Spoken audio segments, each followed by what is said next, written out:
everybody, and welcome to an afternoon edition of Tea Time. Um, I'm sorry I didn't get this out in the morning. I kind of overslept, and then I was trying to get together the what I'm going to go talk about today because I haven't watched the one episode I was going to talk about. But now that I've watched it, I want to talk about it. And I guess Mondays are going to be my de facto talk about shows that I watched on Sunday. Because I watched two good shows on Sunday, and I actually do want to talk to about them. So, but first things first, I want to address something that um, I don't feel totally comfortable with, and that's because I have made it what's the word? No secret. I'm sorry. No secret that I'm transgender, and a lot of this is I'm trying to get myself more out there and more comfortable with myself, so I can start doing these without interruptions and being scared and stuff like that. So, um, however, I watched Watch Mojo. I watched Watch Mojo, and they did the top 10 awkward movie scenes. And they put the scene from Hangover 2 where the people made a transgender person. And I'm sorry, but if you're a YouTube content creator and you're putting out stuff like that, I don't care who your base is, please don't do that. That's kind of degrading to people who are actually going through this and are trying to be strong, and then you're just devaluing their existence by saying, oh no, it's awkward and not as womanly as, and it just devalues everybody. But on to more happier things, because I hate to dwell on the negative. The two episodes I'm going to talk about today, let's start with the first one first. The Walking Dead. I actually watched that about 3 times last night. When it was first premiered at 11, and then again at 12:30.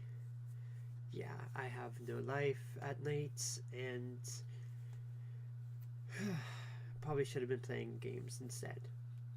But just some of the quick. I'm going to try to avoid spoilers. There are going to be spoilers, so if you haven't seen any of these episodes I'm talking about, I am very sorry. But you've been warned. One of the things is they finally come to Alexandria. Now, I don't know much about the comic books, but I do know about, but I've know what on Wikipedia and how, looking at what's been changed and stuff like that. Presently, they're actually in Alexandria in the comics. So this is going to be interesting to see what they're going to do with this after, because they're going to be right above where the comics are pretty soon at the rate they're going. So we'll just see, and hopefully it mimics the comics a little bit, but we don't know that it isn't, because they've already introduced characters that weren't in the comics, and they've already had characters died that weren't in the comics that are still alive in the comics. So we'll see. The basis of the episode is the group that we've been following, Rick Grimes' group, have finally arrived in Alexandria, and the first thing they do is confiscate their weapons. Well, they try to, and then they talk to Deanna, and then they confiscate their weapons, and they're trying to adjust to life in Alexandria. Two things have come out of this episode, or a couple of things have come out of this episode that I'm very proud of, and I want to see where they're coming from. And one of them is very interesting from the scene at the end where they're previewing next week's.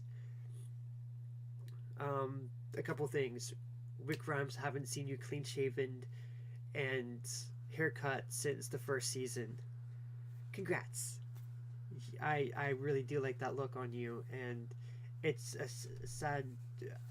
Hopefully, we can keep that up while you're in Alexandria at least. The other thing is Carl and Carol almost paralleling each other, but still kind of not. Carl has actually told his father that they're weak. We need to make sure we don't stay weak, or we still stay strong, or something to that effect. And they're right.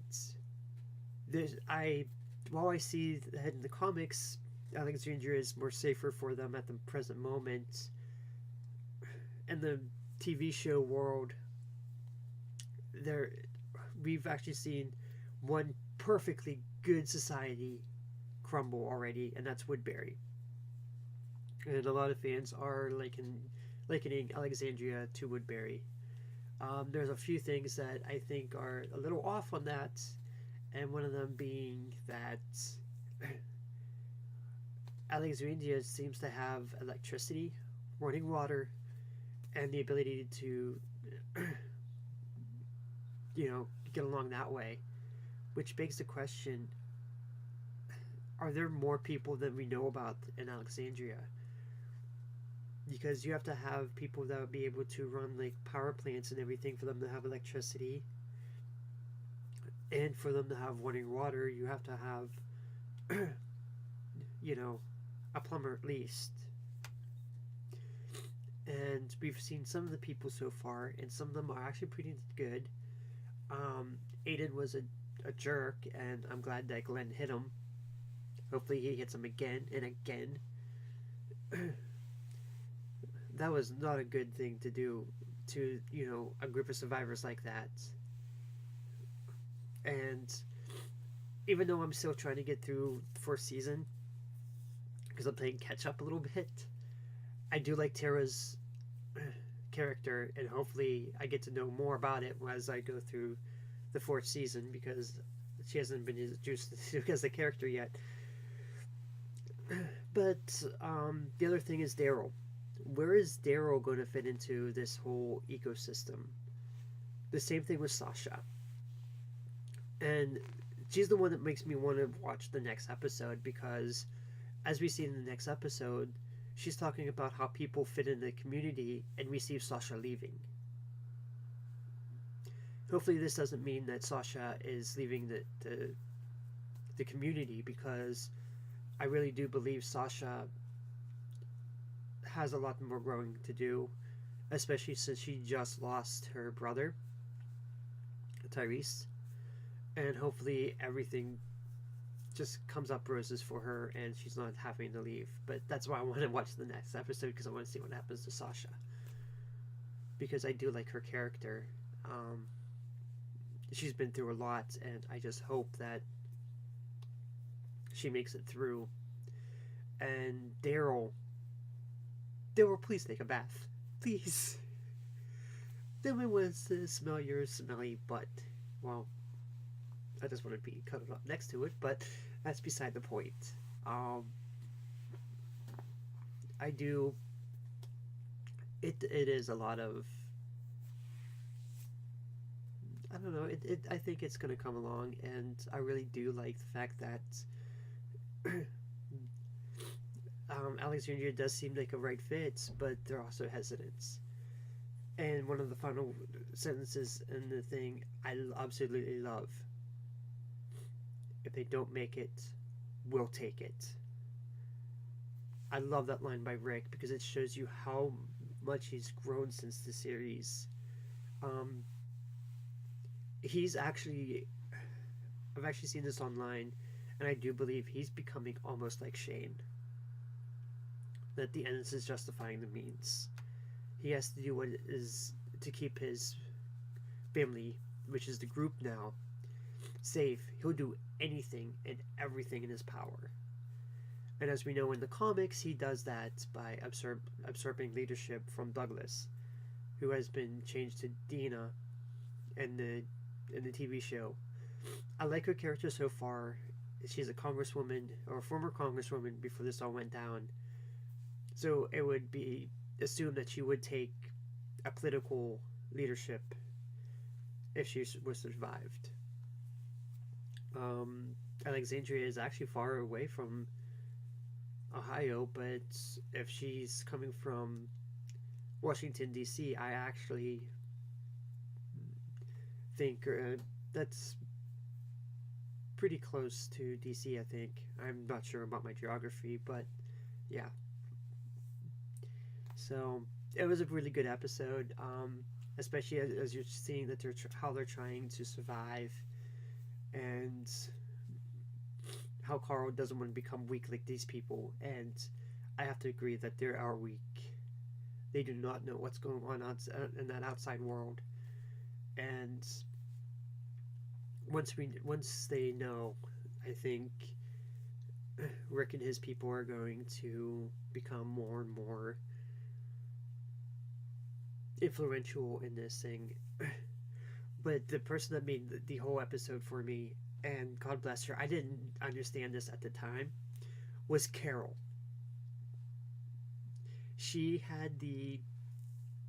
She told the people basically, yeah, I was a homemaker. I don't know where I fit in this group, and she gets a job, you know, baking for, the elderly, and she comes up to Rick at the end saying, "We don't want to become weak like them," which echoes Carl's saying earlier, and I love how Rick is like, "Yeah." Carl said the same thing, but the whole thing that I liked was Michonne and Rick's little nuances, and I hopefully they become a couple because they look very cute together. Um, the other episode I want to talk about is Once Upon a Time. It is one of my favorite shows, and I've been waiting for the mid season break to be over so I can watch new episodes. And this episode did not disappoint. We've seen Ursula and Cruella in a much bigger prominent role, and they make it to, and we finally see what happened to them, like out in the real world, not in like the Enchanted Forest. Um, Ursula was an aquarium manager, and Cruella is somebody who hooks up with rich guys. Cruella never change, but we actually see how she plays a part in this whole magical being thing, because as we've seen in the past, Cruella doesn't have any magical powers, especially in the 101 Dalmatians. And here we see that she has the ability to manipulate animals, which I thought was awesome idea. And then we see I don't know what it's called, but we get another allusion to Fantasia. The first part of the season, we've seen that with the sorcerer and the hat, and now we're seeing it with the demon person. I forget what they called him in this show, from the Night on Bald Mountain thing from Fantasia, and I absolutely love the parallels, especially when he's on top of that building and he's just like doing his Night on Bald Mountain pose, and it was like amazing. However, how they got rid of him, I did not like, but the fairies are back, so yay, fairies. And then the episode concludes with Ursula and Cruella coming into town, saying that they've changed. Regina, thinking that they will, tell them, if you don't, you'll have me to deal with. And then Rumple's back into Storybrooke, which did not last long. Hopefully he has some part to play, and it stays that way, and he becomes good, because he's really making me mad. I wish he would have just stayed out of Storybrooke. But we found out two things, and that's having me questioning everything. I know in the previews we've seen Emma turn bad, which I'll probably have playing in the corner at some point. Um, but I'm just kind of confused why he said that it was coming for Emma and not Regina when Regina yelled at the monster. He looked up at her and started going after her. It looked like he was going to go after her. So that kind of didn't make a connect with me. And the other thing that has me wanting to watch the next episode, what did Snow and the Prince do with Ursula and Cruella that made them want to not to tell the townspeople? Did they do something bad again? Oh my god. This has a lot. And I don't like the fact that Snow White is becoming this less than pure person, because I really wish they would keep her as a pure person, but this is going to end badly for Snow and the Prince. They better just tell everybody right now, because you know that they're going to tell them. But anyway, those are the two episodes. Hopefully I didn't spoil too much from them. I didn't get into a lot of explanations, and you can go ahead and watch the episode. I highly recommend both shows. But other than that, I will see everybody later, and hopefully we have a good day. And if you do like what you see here, please like, subscribe, all that other stuff. As for an update on my current projects, there will be another PS2 memory video here by Wednesday, I'm hoping. So you can look forward to that. And the other thing is there's that big project that I've been alluding to for months. Hopefully I'm going to be doing that here shortly and get it done and over with. I know I keep putting it off, but there's a lot of time that's going to be taken and care that's being taken care of for this. So hopefully everybody has a good day, and I will see you next time. Have a fun day.